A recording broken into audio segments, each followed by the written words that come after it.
Hey, you've just stumbled on a little surprise. This is an alternative version of the Council of Elrond that MTV cooked up earlier this year. Pippin, are you mad? I just want to look at it. Put it back.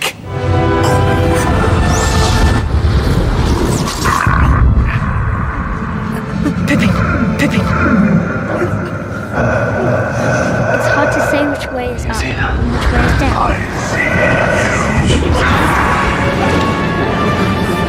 Pippin! So when the great destroying the earth. Help! Gandalf! Someone help him!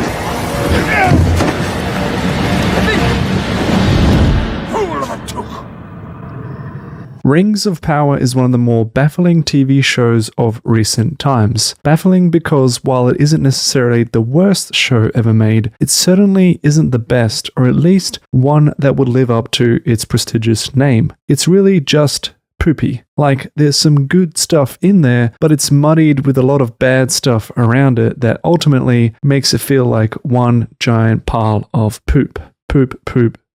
Imagine putting in some good ingredients in your boiling pot, but then you start adding in some bad ones, and then you don't end up following the recipe at all. It's enough to make you poop. But where did it go right and where did it go all wrong? Is there really a silver lining amongst all of the garbage? Because yes, there is a lot of bad stuff, but look, there's also some good stuff that we need to address first. So let's look at the good side before we go to the dark side. Spoilers ahead. From a story point of view, the lore of the Lord of the Rings and of Middle-earth is still the most interesting part of the show. Is it somewhat dragged out? Sure, but it's nowhere near as bad as what happened in The Hobbit. Personally, I actually like learning a little bit more about the backstory to elements like Sauron and Elrond, and even to an extent the journey of characters like Isildur and Celebrimbor. It was actually an interesting shock to me seeing Sauron being quote-unquote killed by his own army of orcs and being shunned away like a complete leper. I'd always thought that Sauron was more beloved by the orcs, who essentially represented or had always represented the evil bad guys. And so, of course, why wouldn't they love the king of bad in Sauron? But as it turns out, Sauron is even too evil for them, and perhaps has plans that doesn't align with their intentions as a race, which is kind of essentially to be accepted and freed in their own perverse type of way. I'm not saying I agree or side with the orcs, but there is at least a little bit more of another side to their story. Could it have been done a little bit better and maybe without some sappy side elements like orc families? Sure, but at least the show is trying to humanize them a bit instead of them just being two-dimensional characters. At the same time, it's all part of watching Sauron grow, who really was more like an evil, menacing spirit in the original Lord of the Rings trilogy. Here it's kind of interesting to watch him being personified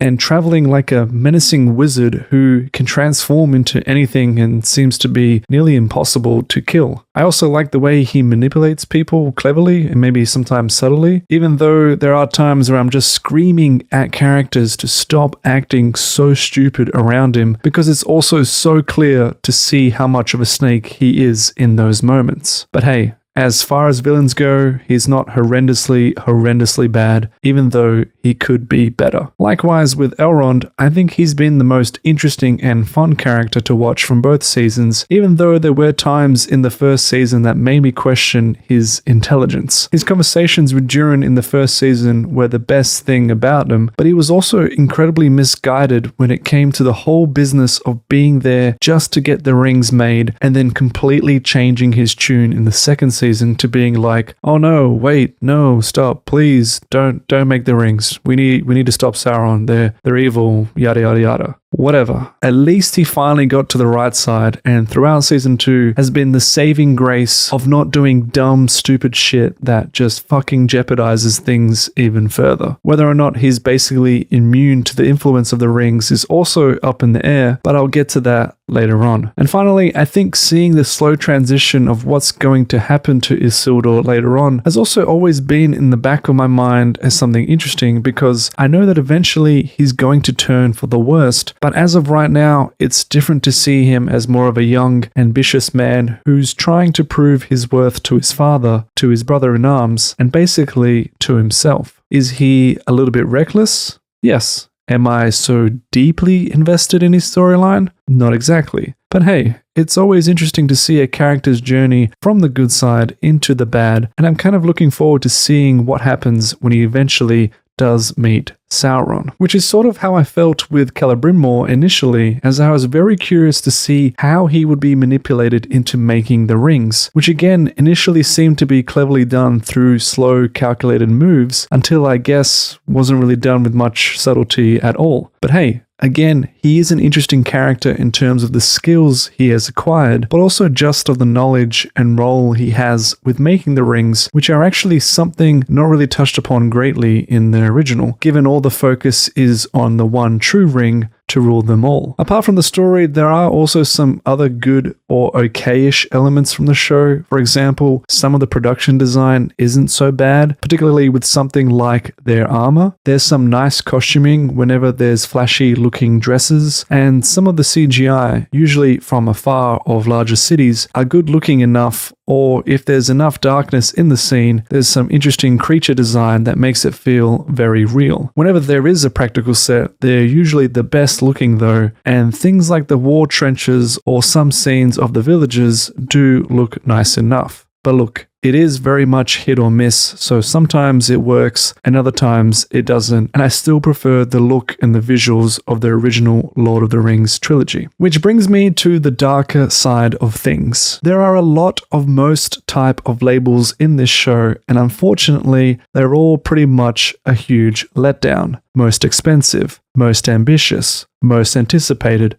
most epic. Yes, putting Rings of Power up on a pedestal, and one that was made almost impossibly high by its predecessor or successor in The Lord of the Rings, is almost guaranteed to make it fail in terms of living up to these expectations. But at the same time, there's enough drawbacks to it that make it feel like it's not even getting off the ground. There's just been so much that I'll do my best to order these grievances from most horrendous to the more minor issues, and in somewhat chronological order, with the main focus being on season 2. Genuinely, the 3 worst things about the show can be narrowed down to 1. The pacing or splitting of side stories. 2. The bad editing, particularly with any larger war scenes, but this is also part of pacing. And 3. Questionable character choices. Let's look at episode 1. We start off somewhat strong with the opening showing how Sauron is killed by the orcs, but then it changes to Elrond escaping with the rings in an effort to try and see an end to them. Now, for some reason, Elrond, God bless him, is just basically one of the very few that is immune to the ring, or is rather in the elven world the only sensible elf who seems to believe there's more than meets the eye with these rings, because everyone else around him is just consumed and obsessed by them. I'll touch on his journey later on, but it's his interaction with Círdan, the oldest and wisest elf in Middle-earth, that particularly bugged me. He initially completely agrees with Elrond, thinks that he's basically done the smartest thing out of everyone else, and is on his way to help throw out the rings in the bottom of the ocean. Now, I have no idea why Elrond can't do this himself, and in a way, why he has to go to Círdan in the first place, but whatever, it's his closest confidant, and I'll let it go. But then Círdan just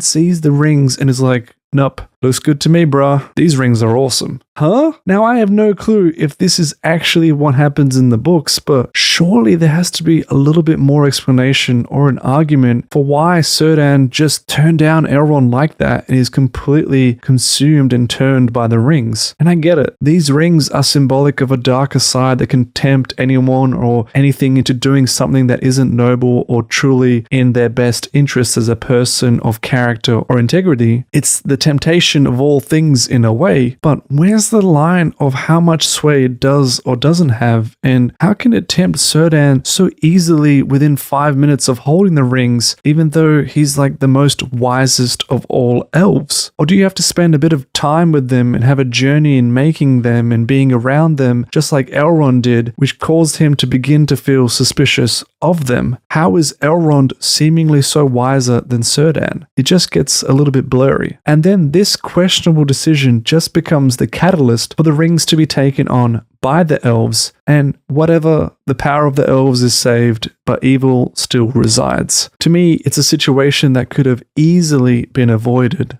but whatever. We then switch to the story of Nori and the Stranger, which, far out, at this point is becoming one of the biggest and slowest storylines of the whole show. And I get it. It's him regaining his memories with slow allusions to him being a wizard, but far out. I couldn't give a shit about this storyline because of how slowly things are progressing. Even when they later bring up some villains chasing them, it's just like another easy hurdle for them to overcome, with more Harfoot type of characters being introduced. And I'm saying this despite the fact that I like Nori, I like the Stranger. I just wished things could go a little bit quicker. But whatever, the show is obviously teasing him out to be like this eventual Gandalf character that he's going to be, because surely at this point it has to be him. And if it's not him, then I have no clue why else they would be holding back on revealing his name. Moving on. In episode 2, we get more of the same. My biggest gripe here was when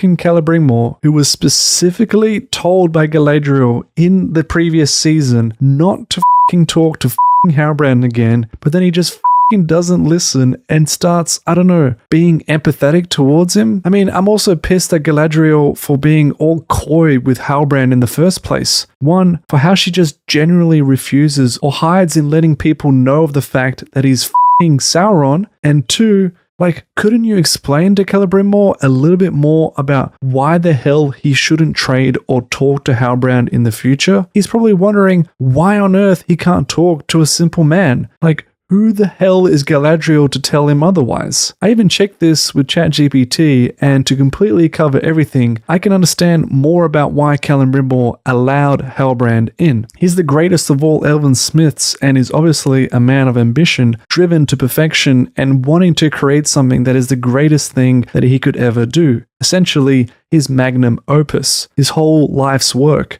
leading up to this one moment. So sure, when Halbrand comes along and has interesting and useful ideas with a knowledge that could help him achieve such greatness, of course Celebrimor is going to entertain Halbrand's insistence. But for sake, he just trusts him so easily, and I don't know how much is it from his side of wanting to do something great, or if it's Sauron's magic that manipulates him that sort of bothers me, because right now it just comes across as just pure stupidity. And with Galadriel, even ChatGPT is agreeing with me that it's a valid critique. Her quote, reluctance to fully explain the situation adds unnecessary tension. And of course it does. Like, just tell Celebrimor and the others the truth. Even if you feel guilty that you unknowingly helped him, that's beside the point, because one, you were essentially misled or deceived, and that's not entirely your fault. You still warned Celebrimor not to deal with him anyways, so why not bother explaining why? Are you that concerned that Celebrimor is going to be more angry at you for how you've been deceived versus the fact that this is Sauron? This doesn't seem to be much of an issue later on anyways, when we're all against Halbrand in the end. Like, surely if you were truly ethical and wise, you'd be less concerned about how the implications of you are going to affect you versus the broader life of everything else that lives in Middle-earth. It's just dumb. I wouldn't even get started on how Halbrand all of a sudden becomes Lord Anatar and presents himself as an emissary from the Valar who has come to help make rings of power for dwarves and men, and Celebrimor and everyone else is just like, yep, let's get forging. Does no one question anything? I would overlook you as the mere scion of Fëanor, but forevermore Can you hear me? Can you hear me, please? I can help you. You don't need to go to the news for this. Please listen to me. The Lord of the Rings. This show ain't no good.